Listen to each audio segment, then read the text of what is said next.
भगवान राम केवट को आदेश नहीं देते कि नाव लाओ, केवट से नाव मांगते हैं। मानो श्रमिक के श्रम का सही मूल्यांकन भगवान ने किया कि नाव पर तो तुम्हारा अधिकार है, तुम अगर चाहो तो हमें पार उतार सकते हो, हम नाव मांग रहे। केवट ने सुना तो आंखों में आंसू आ गए, हृदय भाव से भर गया, क्योंकि उस बेचारे ने तो जिंदगी भर आदेश का स्वर सुना था, पर कोई नाव पहली बार मांग रहा था और नाव मांगते देखकर उसके मन में निश्चय हो गया कि ये नर रूप में नारायण है। जो श्रमिक के श्रम का इतना सही मूल्यांकन कर सके वे तो भगवान ही हो सकते हैं। कहा ही तुम्हारा मरम मैं जान गया। भगवान कहते नाव इधर लाओ, केवट उधर ले गया। भगवान ने कहा इधर ले आओ, नहीं लाऊंगा, मैं जानता हूं आपके बारे में अच्छी तरह। अब भगवान को तो हंसी लगी, लक्ष्मण जी को बड़ा बुरा लगा। श्री जानकी जी भी चुप। अच्छा बोलो, राम जी की जगह दूसरा कोई होता तो बड़ा दुखी होता कि आज ऐसे दिन भी आ गए, केवट नाव नहीं ला रहा है। दूसरा कोई होता तो ये सोचता कोई बात नहीं, दिन खराब है, समय की बात है, अच्छे दिन आने दो, सबसे पहले तुम्ही को देखेंगे। पर भगवान हंस रहे, बेहसे करुणायन। गम को सहने में भी कुदरत ने मजा रखा है। एक कवि ने कहा कि दिल दे तो इस मिजाज का परवरदिगार दे, जो रंज की भी घड़ियां खुशी से गुजार दे। भगवान मुस्कुरा रहे हैं, केवट नाव के लिए मना कर रहा। एक महात्मा से किसी ने कहा कि हम बहुत परेशान रहते हैं और परेशानी से मुक्त होने का उपाय बताओ। महात्मा बोले शान से परे हो जाओ, परेशान रहोगे ही नहीं। ये परेशान तो शान ही किए, हमें मना कर दिया, हमको हमको हमको, और हमारे लिए हम ही परेशान किए हैं। भगवान मुस्कुरा रहे हैं। और केवट क्या कर, हम आपके बारे में अच्छी तरह जानते हैं। ये जानना तो वैसे हुआ, एक अध्यापक ने अपने विद्यार्थी से कहा कि तुम्हारे पिताजी 5,000 रुपए हमसे उधार लें 3 रुपए प्रति सैकड़ा ब्याज की दर से, तो 6 महीने बाद कितना लौटाएंगे हिसाब लगाकर बताओ। सो विद्यार्थी बोला सर 1 नया पैसा नहीं। तो अध्यापक ने कान पकड़ के तमाचा लगाया, बोले क्यों रे, तू हिसाब नहीं जानता, गणित नहीं जानता? विद्यार्थी बोला सर मैं तो हिसाब गणित जानता हूं, पर आप मेरे बाप को नहीं जानते, उसने जिसका लिया है दिया है आज तक, जो आपका ही देगा। अब कोई ऐसे कहे कि हम आपके बारे में अच्छी तरह जानते हैं, तो यही लगे कि ऐसा क्या हुआ जो ये जानता है। पर राम जी मुस्कुरा रहे हैं बेहसे, और श्री लक्ष्मण जी जानकी जी की ओर देखकर मुस्कुराते कि तुम भी मुस्कुराओ, काहे को ऐसे उदास क्यों हो। भगवान ने लक्ष्मण जी से कहा कि लक्ष्मण, ऐसा विचित्र भक्त देखा जिसे मैं बुलाऊं और ना आवे। लक्ष्मण जी तो मौके की तलाश में थे, खींच रहे थे। लक्ष्मण जी ने कहा कि प्रभु आपके जितने भक्त होते सब ऐसे ही होते, जो आपका कहना न माने वही आपके भक्त। भगवान ने कहा यही विचित्र भक्त है, दूसरा कौन? का दूसरे सुमंत जी। सुमंत जी रथ में बैठे, ये नाव में बैठा है। सुमंत जी को भेजते हो कि अयोध्या जाओ, और केवट को बुलाते हो कि नाव लेकर आओ। तो जिसे भेजते हो वो जाता नहीं, और जिसे बुलाते हो वो आता नहीं है। न ये कहना माने न वो कहना माने। और लक्ष्मण जी के इस व्यंग पर जानकी माता भी मुस्कुराई, राम जी को भी हंसी आई। पर राम जी ने कहा लक्ष्मण, किसी दुकानदार का सगुन सवेरे सवेरे बिगड़ जाए, उधार मांगने वाला आ जाए, तो बेचारा क्या सोचता है कि कहां से कहां तुम सवेरे सवेरे आ गए, अब दिन भर उधारी का ही सामना करना पड़ेगा, सगुन बिगड़ गया। तो भगवान श्री राम जी ने कहा कि लक्ष्मण, इसी तरह मेरी यात्रा का सगुन बिगड़ गया। जब मैं चला तो वनवास केवल मेरे लिए हुआ था। 14 वर्ष राम वनवासी। लक्ष्मण तुम्हारा भी वनवास नहीं था, श्री सीता जी का भी वनवास नहीं था, तो मैंने तुम दोनों को मना किया कि नहीं कि हमारे साथ वन मत चलो? दोनों बोले हाँ किया तो था। राम जी बोले तो फिर आप दोनों ने हमारा कहना माना? दोनों बोले नहीं माना। राम जी बोले हम तभी समझ गए थे कि जब यात्रा के शुरू में ही हाल है, जब अपने घर के ही लोग कहना नहीं मान रहे तो आगे जितने मिलेंगे सब ऐसे ही मिलेंगे। पर भगवान ने कहा कि श्री लक्ष्मण और श्री जानकी जी से कि आप दोनों ने कहना इसलिए नहीं माना क्योंकि मेरे प्रति प्रेम है, प्रेम के कारण कहना नहीं माना। तो मुझे लगता है कि केवट भी प्रेमी ही होगा, वो भी कहना नहीं मान रहा है। लक्ष्मण जी ने कहा इसमें प्रेम तो दिख नहीं रहा है। भगवान ने कहा केवट के जीवन में प्रेम का दर्शन है, प्रेम का प्रदर्शन नहीं है। जैसे हम लोगों का होता है, जो मिले उसी से, अरे आप तो हमें प्राणों से अधिक प्रिय हो। सच कह रहे हैं, प्राणों से अधिक प्रिय। और एक से ही नहीं कहेंगे, दूसरे से कहेंगे थोड़ी देर बाद फिर, अरे भैया प्राणों से ज्यादा प्रिय हो। दिन में 10-20 से कह देते प्राणों से अधिक प्रिय हो। ये तो भगवान की बड़ी कृपा है कि प्राण ये सुनकर नाराज नहीं होते। नहीं कहीं प्राण नाराज हो जाए कि हमसे ज्यादा प्रिय है तो इन्हीं को रखो, अब हम जा रहे हैं। कोई नहीं कहेगा। केवट के जीवन में प्रेम का दर्शन है। लक्ष्मण जी ने कहा कि महाराज इसका प्रेम तो आप ही समझो। अच्छा केवट क्या सोच रहा है? केवट जान गया है कि आप भगवान हैं, पर केवट कहता है कि आपको कोई रोक नहीं सका। जनकपुर वाले जनकपुर में नहीं रोक सके, आप अयोध्या आ गए। अयोध्या वाले अयोध्या में नहीं रोक सके, आप श्रृंगवेरपुर आ गए। और श्रृंगवेरपुर के राजा श्रृंगवेरपुर में नहीं रोक सके, आप गंगा जी किनारे आ गए।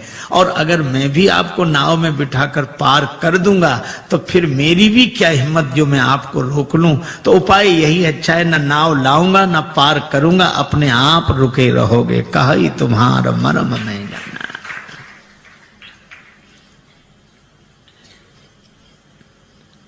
भगवान से कहता है कि प्रभु महाराज आपके चरण कमलों की रज में ऐसा जादू है, मनुष्य बना देने की शक्ति है। शिला को चरण छुला दिया, नारी बन गई। भगवान ने कहा तो शिला तो पत्थर की होती, तुम्हारी नाव कोई पत्थर की है? केवट बोला वाह महाराज, शिला तो देर में बनी होगी, ये तो लकड़ी तो पत्थर से कोमल होती है। पाहनते बन बाहन काठ को कोमल है, जल खाई रहा है। ये तो और जल्दी बनेगी। पानी में पड़ी हुई लकड़ी और कोमल होगी। भगवान ने कहा क्या उपाय क्या है, क्या चाहते हो? केवट बोला हम क्या चाहते हैं, आप पार जाना चाहते हो कि नहीं? भगवान बोले हमें तो जाना ही। तो फिर ये कहो आप चाहते हो पार जाना? हाँ तो जो प्रभु पार अवसिगा चाहो, मोहि पद पदुम पखारन कहो। अपने चरण कमल धोने के लिए कहो। भगवान ने कहा कि वैसे काम नहीं बनेगा। केवट बोले कैसे बनेगा? ये नाव बनेगी नारी यहां गंगा जी किनारे, और जब नारी बनेगी तो घर में बैठेगी। लेकिन जब ये घर में बैठेगी तो घर में जो पहले से बैठी है वो, उसको तो लगेगा कि नहीं कि नाव नारी बन गई, वह तो सोचेगी नाव बेचकर दूसरा विवाह करके लाया। और महाराज घरनी घर क्यों समझाई हूं जू, उसको मैं कैसे समझाऊंगा? लक्ष्मण जी ने कहा हद हो गई, भगवान को समझा रहे और पत्नी को नहीं समझा सकते। केवट बोला महाराज अपने अपने अनुभव की बात है, भगवान को समझाना आसान है, बहुत कठिन है। राम जी खूब हंसे, लक्ष्मण जी भी हंस रहे हैं केवट की इन अटपटी बातों पर। भगवान बोले तो और कोई उपाय? एक उपाय है। क्या?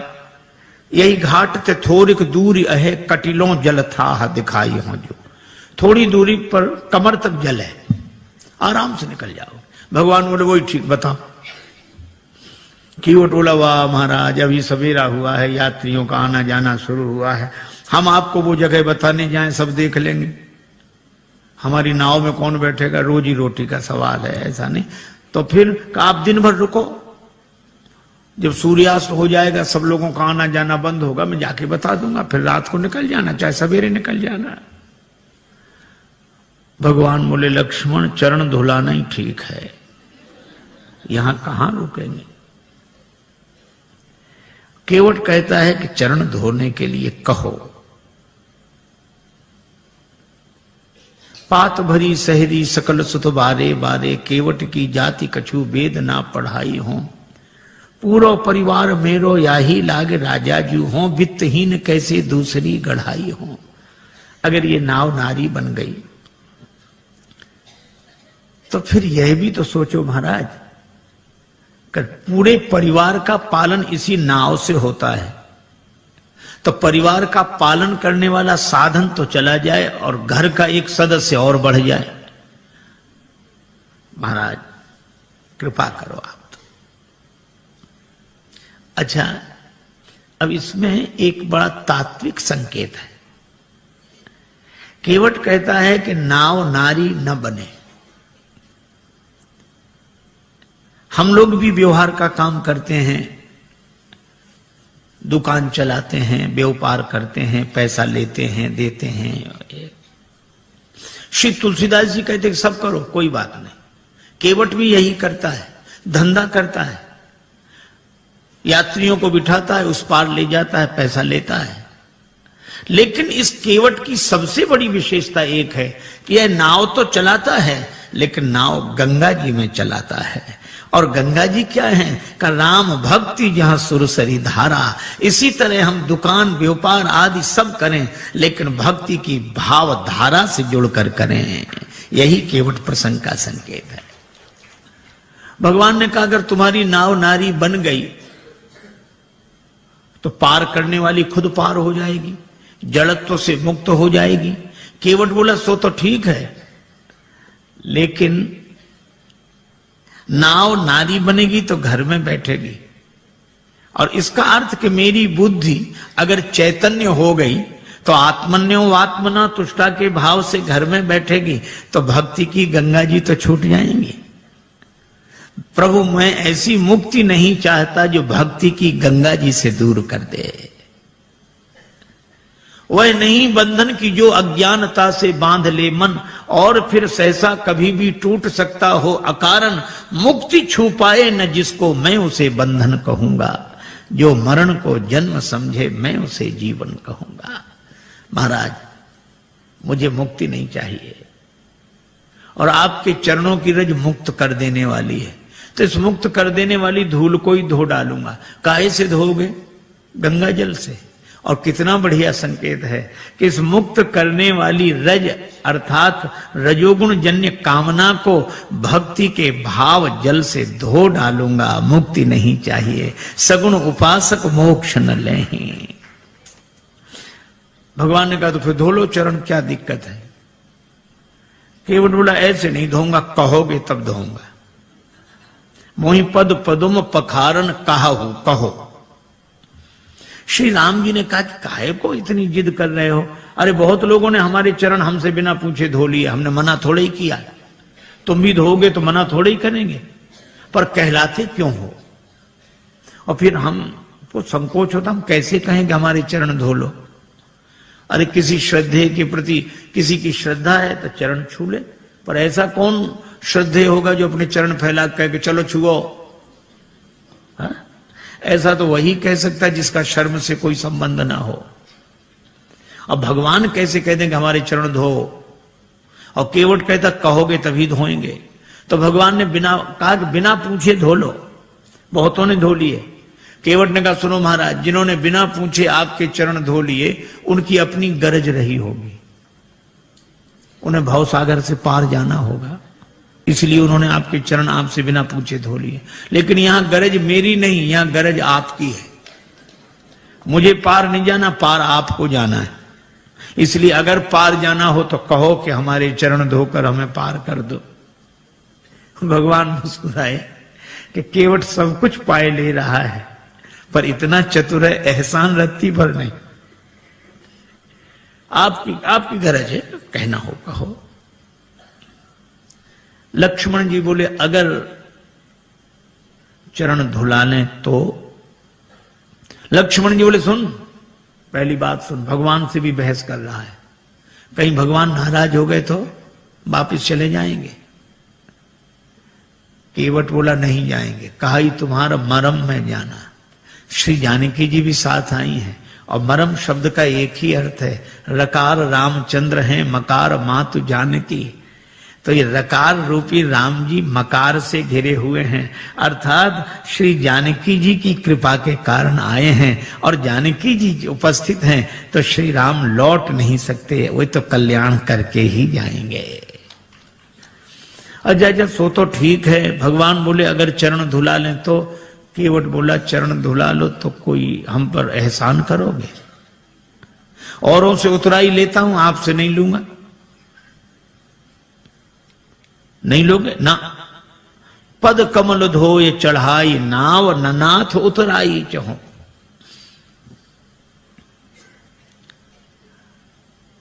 केवट का बेटा खड़ा था, बोले पिताजी ठहरो ठहरो ठहरो, इन्हें नाव में बिठाना ही मत। क्यों? चरण धो लेंगे, फिर क्या कठिनाई है? चरण छुलाने से तो शिला नारी बनी थी। केवट का बेटा बोला इनके हाथों से भी खतरा है। चरण इन्होंने शिला को छुलाए थे, हाथ इन्होंने धनुष को छुलाए थे। छुअत ही टूट पिनाक पुराना। अगर चरण छुलाने से नाव के नारी बनने का डर है तो हाथ छुलाने से नाव धनुष की तरह टूट जाएगी। इनको किसी भी दशा में बिठा लो ही मत ना। लक्ष्मण जी ने सुना कि केवट है सो है, बेटा और गजब। पर केवट बोला नहीं नहीं, चरण धुला लेंगे बस। भगवान से केवट कहता है उतराई नहीं लूंगा। भगवान ने कहा उतराई क्यों नहीं लोगे? केवट बोला आपके पास देने को होगा क्या? बनवासी बने घूम रहे हो, तो जो बात आप बाद में कहोगे तो हम पहले ही कहे दे रहे हैं कि उतराई नहीं लेंगे। अच्छा नहीं लोगे उतराई, इसका प्रमाण क्या है, सबूत क्या है?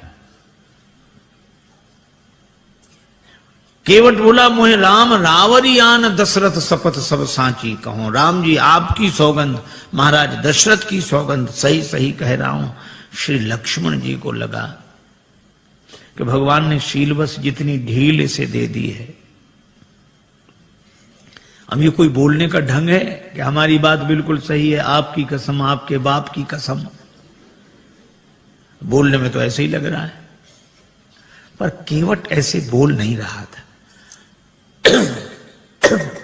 बोल नहीं रहा था, बोल नहीं पा रहा था। वो कह रहा था मैं आपकी सौगंध ऐसे कर रहा हूं जैसे दशरथ शपथ, भीष्म प्रतिज्ञा, बलिदान, इसी तरह ये शब्द है दशरथ शपथ। दशरथ शपथ की तरह मैं आपकी सौगंध कर रहा हूं। लेकिन बेचारा बोल नहीं पाया। लक्ष्मण जी को लगा कि अच्छा, धनुष पर बाण चढ़ाया, तैयार हो जा मरने के लिए। पर केवट उसी तरह बोला, बाण को देख, हाँ चलाओ चलाओ बाण, मार दो मार दो, मेरा परम सौभाग्य है, मारो तो बाण। लक्ष्मण जी को लगा ये मौत से भी नहीं डरता, तो इसको डराने का उपाय क्या है? तेरा परम सौभाग्य कैसे? केवट बोला अभी थोड़ा ही पता लगेगा, मर जाऊंगा फिर जांच होगी, उस जांच में मैं बड़ा सौभाग्यशाली माना जाऊंगा। क्यों? मरूंगा हाथ से किसके, जो श्री रघुवीर का प्यारा है। राम जी के भक्त के हाथों मरूं, और मरूंगा किस जगह, जहां निर्मल गंगा की धारा है, जहां गंगा जी बह रही हो। और मरूंगा सामने किसके, कि जिनका दास होता हूं, राम जी का भक्त हूं, राम जी के सामने मर रहा हूं। और मरूंगा किस खता पर, पांव करुणा निधि के धोता हूं। चरण धो रहा हूं। अगर इन पद पंकजों पर प्राण खो जाएगा केवट, तो मरकर भी जमाने में अमर हो जाएगा केवट। फिर क्यों ऐसा समय श्रीमान जाने दूं, न क्यों जाने की जीवन के सन्मुख जान जाने दूं। तैयार हूं, बाण मारो। सरकार को प्राण न ते प्रिय बंधु, वही मोहे बाण ते मारत है। मरता हूं कहां सुच गंग के तीर, शरीर सो प्राण सिधारत है। समूहे के सु विनीत सुनो, रघुनाथ सो नाथ निहारत है। अपराध यही इस दास का है, प्रभु के पद पद्म पखारत है। लोग यही कहेंगे कि राम जी ने लक्ष्मण जी से कह के उसको मरवा दिया, छोटे भाई से कह के मरवा दिया। राम जी की बदनामी होगी, और राम जी की बदनामी करानी हो तो चलाओ बाण, हमारा तो कुछ नहीं बिगड़ेगा। प्राण तो किसी न किसी दिन जाएंगे, पर ऐसा मौका मिलेगा नहीं। लक्ष्मण जी को लगा कि राम जी की बदनामी कराने थोड़े ही आए हैं, अब क्या करें। तो बाण फिर तूनी में रख लिया। कहने लगे प्रभु इससे तो आप ही बात करो। पर केवट कह क्या रहा है, जब लगी न पाए पखारी हूं। इतनी देर से केवट क्या कह रहा था, चरण कमल रज कहां सब कहां, चरण कमल मोहि पद पदुम पखारन कहाऊ। पद कमल धोए चढ़ाई नाव, पद कमल पद पद्म चरण कमल। और जब लक्ष्मण जी ने बाण चढ़ाया तो वो भी आवेश में बोला, जब लगी न पाए पखारी हूं। भूल गया चरण कमल पद पद्म पद कमल पाए। जो स्वाभाविक होता है वो ऐसे अवसर पर निकल पड़ता है। एक आदमी किसी गांव में गया, वो गांव वालों से पूछता, क्यों भैया ये गांव रामपुरा है? तो गांव के लोग, बुंदेलखंड की घटना, ये रामपुरा है? तो गांव वाले कहें हाओ। अब वो समझे नहीं कि हाओ है कि रामपुरा। फिर दूसरे से पूछा, भैया रामपुरा हाओ। तीसरे से पूछा, रामपुरा हाओ। अब सब कहें हाओ। एक आदमी पढ़ा लिखा दिखा, उसने कहा कि भाई साहब ये गांव रामपुरा है? उसने कहा जी हां। हाँ अब समझ में आया, यहां सब लोग हाओ हाओ करते थे, आपने जी हां कहा। तो वो बोला कि जो बिना पढ़े लिखे लोग हैं वे हाओ हाओ करते हैं, और जो पढ़े लिखे हैं वे जी हां ऐसे बोलते हैं। अच्छा तो आप तो पढ़े लिखे होंगे? तो बोला हाओ। अब जो स्वाभाविक था सो निकल गया। अब लक्ष्मण जी को भी बड़ा अटपटा लगे, श्री सीता जी को भी, पर राम जी मुस्कुरा रहे। सुन केवट के बैन प्रेम लपेटे अटपटे, बेहसे करुणा है। भगवान हंसते हैं। बात भले ही अटपटी हो पर प्रेम में लिपटी हो तो परमात्मा को प्रसन्न कर देती है। राजस्थान के एक छोटे से गांव में एक महात्मा गए, सत्संग हुआ। एक सत्संगी नित्य आते थे। एक दिन उन्होंने प्रार्थना की कि महाराज यहां से और ज्यादा इंटीरियर में हमारा छोटा सा गांव है, मां आ नहीं सकती, उनको दर्शन देने चलो। महात्मा ने कहा ठीक चलते हैं। एक दिन गए, उस व्यक्ति ने मां से कहा मां महात्मा आए प्रणाम कर। तो बुढ़िया श्रद्धालु तो थी लेकिन अपने टूटी फूटी मारवाड़ी बोली में बोली, गोरुजी थारे खुर छू। अब एक तो गुरुजी को गोरुजी कह रही थी और चरणों को खुर। महात्मा को बड़ा अटपटा लगा। वे तो रोज चरण कमल सुनते थे, अब चरण भी कहती तो ठीक, पांव भी कहती तो ठीक, खुर। खुर तो पशुओं के होते हैं। तो महात्मा उसे प्रेम से समझाने लगे, माता जी ऐसे बोलती हो महात्माओं से, नरक जाओगी नरक। बुढ़िया इतनी सरल थी, वो ये भी नहीं जानती थी कि नरक क्या होता। उसने उसको लगा कि महात्मा आशीर्वाद दे रहे हैं, सो हाथ जोड़ के कहने लगी, महाराज हमारा कहां भाग्य जो नरक जाए, नरक तो आप जैसे महापुरुषों को मिले हैं प्रभु। महात्मा खिलखिला के हंसने लगे। अरे ऐसी सरलता पर महात्मा क्या परमात्मा प्रसन्न हो जाते हैं। और भगवान दोनों की ओर देखकर मुस्कुरा रहे हैं। श्री राम जी का विवाह नहीं हुआ था, श्री लक्ष्मण जी युगल चरण धोकर चरणामृत लेते, विवाह हुआ तो बायां चरण श्री किशोरी जी, दायां चरण लक्ष्मण जी धोकर चरणामृत लेते थे। पर आज केवट न दायां की बात करा न बायां की, मोहि पद पदुम पखारन कहो। तो भगवान मुस्कुरा कर देखते हैं कि तुम दोनों का अधिकार जा रहा है, बेहसे करुणायन। और केवट की मांग की चौपाई एक ही, बहाने से भी बात नहीं बनी। एक के घर मेहमान आया, जाने का नाम ना ले, दोपहर का तो भोजन करा दिया, वो इतना कृपण कि शाम का भोजन न कराए, लेकिन मना कैसे करे। बेटे से बोला मेहमान के पास जब बैठे हो तब आकर पूछना शाम के भोजन के लिए। बेटे ने कहा पिताजी शाम को भोजन क्या बने। तो पिता मेहमान के बगल में बैठा था, पिता कहने लगे शाम को फिर भोजन, अभी मेहमान के साथ तो हमने भोजन किया ही था, अब शाम को फिर भोजन करें, हम कोई राक्षस हैं? मेहमान से पूछ लो, मतलब मेहमान भोजन करे तो राक्षस। बेचारे मेहमान ने भी कह दिया कि नहीं ठीक है, हो गया। बहाने में लोग बड़े चतुर। एक महात्मा किसी वृद्धा माता के यहां भोजन को गए, मैया ने सब भोजन परोस दिया, पंखा लेके बैठ गई, थाली में पीछे पापड़ रखे थे, पापड़ परोसना भूल गई। अब महात्मा का मन पापड़ पे जाए बार बार। मन का ये स्वभाव है, जो करोड़ों की चीज मिली हो तो उसे 2 कौड़ी की लगती है, 2 कौड़ी की चीज ना मिले तो करोड़ों की लगती है। उधर ही देखे, लेकिन मांगने में शर्म भी लगे और बुढ़िया को याद ना आवे। सो महात्मा बोले मैया भगवान की बड़ी कृपा, आज जो आपका दर्शन हो गया। क्यों? रास्ते में बड़ा लंबा सांप मिला। सांप? हाँ, लंबा था बहुत। कितना लंबा भरा है? यहां से वो पापड़ की थाली रखी। बुढ़िया बोले अरे महाराज पापड़ परोसना तो मैं भूल ही गई। महात्मा बोले हम तो बता रहे थे कि सांप कितना लंबा था। तो कई बार बहाने से भी बात बन जाती, युक्ति से बना लेना चाहिए, लेकिन कई बार बहाने से भी बात नहीं बनती।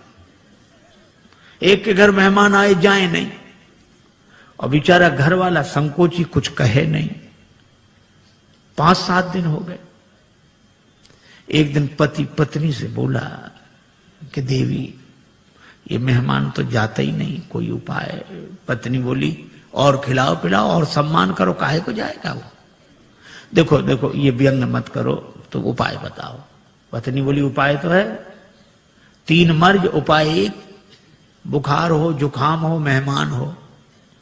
ज्वर जुखाम और पाहुना, ज्वर जुखाम और पाहुना, इनका एक उपाय, लंघन दे दो तान के फिर न वापस आए। लंघन दे दो बुखार नहीं आएगा, लंघन दे दो जुकाम नहीं आएगा, लंघन दे दो मेहमान नहीं आएगा। हाँ ये बात तो ठीक है, लेकिन अब हम लोग भोजन बनाएं उसे ना दें तो एक दिन ना बनाओ। तो नहीं बनाने का तो कोई कारण होगा। झगड़ा, हम लोगों में झगड़ा होते नहीं, झूठा ही झगड़ा कर लो। अब बाहर वाले कमरे में मेहमान बैठा, भीतर जोर जोर से इन्होंने झगड़ा करना शुरू किया। पति ने डांटना शुरू किया, और पत्नी ने जब देखो तो मुझे डांटते रहते, और आज और ये आज भोजन ही नहीं बनाऊंगी मैं। पति बोला बनाना ही मत, मैं कोई मर नहीं जाऊंगा एक दिन भूखे। अब जो झगड़ा शुरू हुआ, और मेहमान ने सुना कि आज इन्हीं को नहीं मिल रहा है, तो उसने अपना थैला उठाया गया। पत्नी ने देखा कि गया, पति ने देखा गया। सो पति बोला आप काहे को रो रही हो, हमने कोई सच्चा डांटा था, हमने तो झूठा डांटा था। सो पत्नी मुस्कुरा कर बोली मैं कोई सचमुच रो रही हूं, मैं तो झूठे ही रो रही हूं। लेकिन आश्चर्य, तब तक मेहमान भीतर, हम कोई सच्चे गए थे, हम भी तो झूठे ही गए थे। कई बार प्रयास करने पर भी काम नहीं बनता। भगवान ने बड़ा प्रयास किया, पर केवट बोला साफ साफ कहो, प्रबंध हो लो। प्रेम पराधीन प्रभु की यह अभय वाणी सुनकर केवट गया, कठौते में जल भर लाया। आहा, उस दृश्य को आप देखें।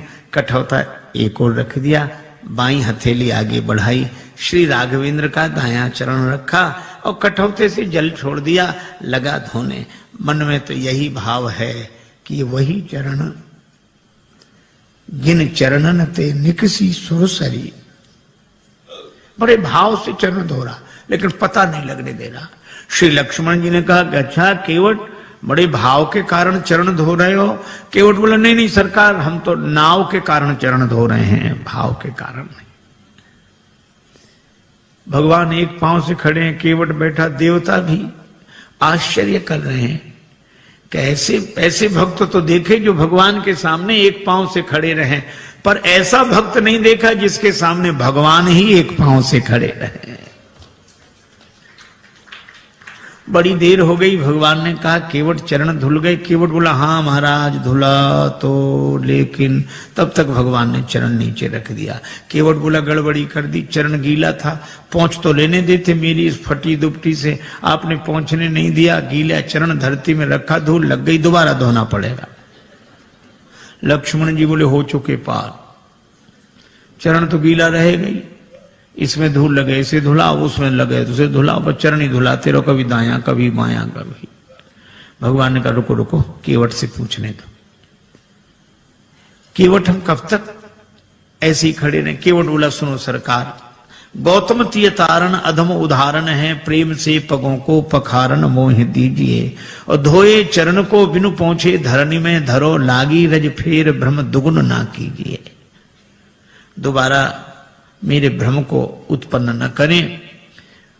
रेखन में जड़े कण केते देख देख धोऊं। भगवान बोले हम एक पांव से कब तक खड़े रहें? आप एक पगते खड़े याते न खीजिए। जिन विचार जो एक ही पांव होता वे भी तो किसी का सहारा लेकर खड़े रहते हैं, वृक्ष का, डाली का, किसी आदमी का, लाठी का। भगवान बोले यहां कोई सहारा हो तो बताओ। केवट बोला है, चाहो अवलंब तो विनीत जू, विलंब बिनु नाथ मेरे माथ पे सो हाथ धर लीजिए। भगवान कहते हैं कि देखो कैसी चतुराई है। लोग कहते हैं हमें सहारा मिल जाएगा अगर हमारे माथे पे हाथ रख दोगे, पर केवट कहता हमें नहीं, अगर आपको सहारा चाहिए तो हमारे माथे पे हाथ रखो। भगवान ने केवट के माथे पर हाथ रखा तो बरस सुमन सुर सकल सिहाही, यही सम पुण्य पुंज को नहीं। चरण धुले।